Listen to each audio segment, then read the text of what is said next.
Well, if you wanted a clear and concise explanation of what Emile Durkheim's theory is, then you've clicked on the right video, because that's what I'm going to give you. In this video, we're going to look at what Durkheim's theory is, and we're also going to do it in under 6 minutes. And just quickly, if you're new here, please consider subscribing. It's really helpful for me if you do. And I'll put links to my other social theory explanations at the end of this video too. So, with all of that out of the way, let's get into it. So Durkheim was a French sociologist who lived between 1858 and 1917, and he's widely regarded as one of the founders of sociology. He wrote lots of books on the subject, including The Division of Labor in Society and The Rules of Sociological Method. But perhaps his most famous work is Suicide, which isn't actually about suicide at all, but rather an exploration into how social facts can be studied. Durkheim argued that there are things in society that can be studied objectively, just like scientists study rocks or physicists study gravity.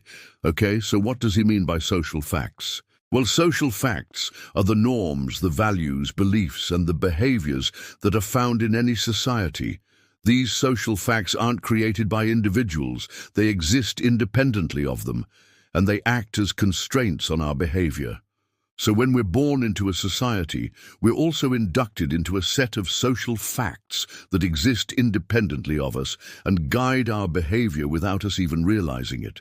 So, for example, if you were to walk down the street in public, you wouldn't walk down the street stark naked. You wouldn't assault somebody or urinate in the street. And the reason why you know not to do these things is because there are laws against them, morals and norms and values that exist independently of you. And these things exist in a collective consciousness, which Durkheim talked about. So if we go back to Durkheim, he believed that individuals were essentially a product of society. He said that we should regard individuals as being dependent variable and society as the independent variable. In other words, society causes individuals to behave in certain ways. Now, obviously, this sounds a little bit weird, and it might sound a little bit crazy, but let me try to explain it. According to Durkheim, individuals are influenced by society because people's norms, ideas, and values form something he called a collective consciousness, or a common method of thinking and behaving in the world. A collective consciousness is basically the sum total of all the beliefs, values, ideas, and norms that are shared by a group of people. This forms a kind of common-sense view of the world. So, for example, if you grew up in England, you probably think that driving on the left side of the road is normal because that's what you've always seen. However, if you were to move to the United States and start driving on the left side of the road, well, people would think that's crazy and dangerous, and that's because their collective consciousness tells them that people drive on the right side of the road.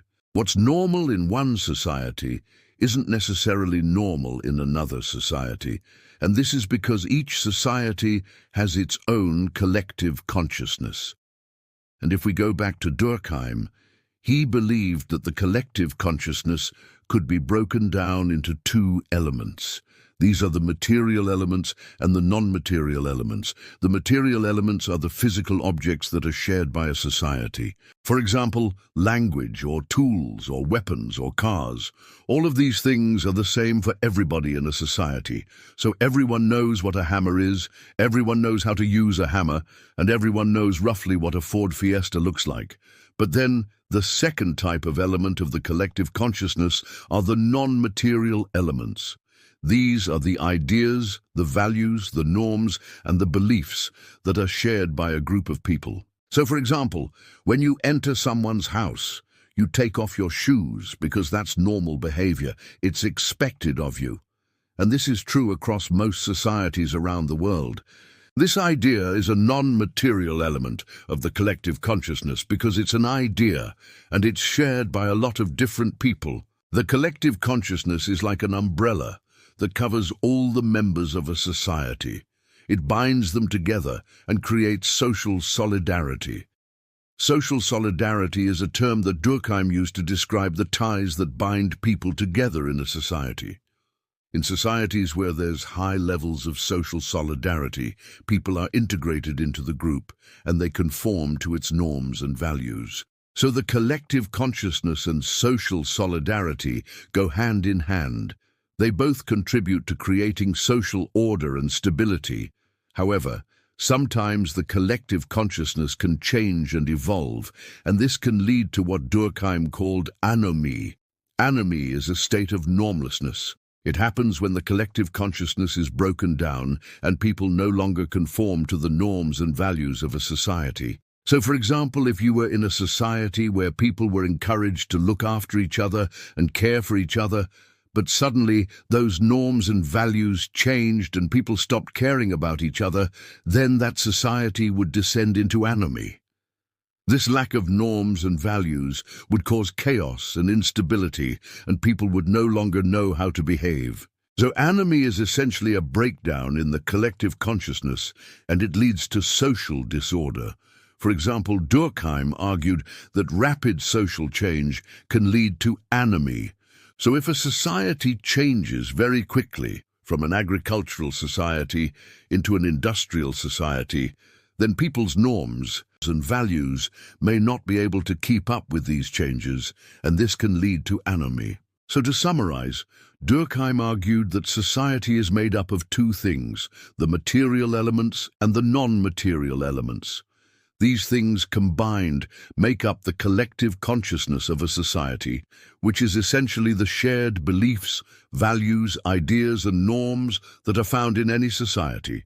The collective consciousness integrates people into a society and creates social solidarity. It binds them together through shared meanings and values, but sometimes the collective consciousness can break down and change, and this leads to anomie, which is a state of normlessness and chaos. I hope that helped, and I hope it was clear. If you need more help with Durkheim or any other social theorist, then check out the rest of the videos here. Thanks for watching, and I'll see you next time.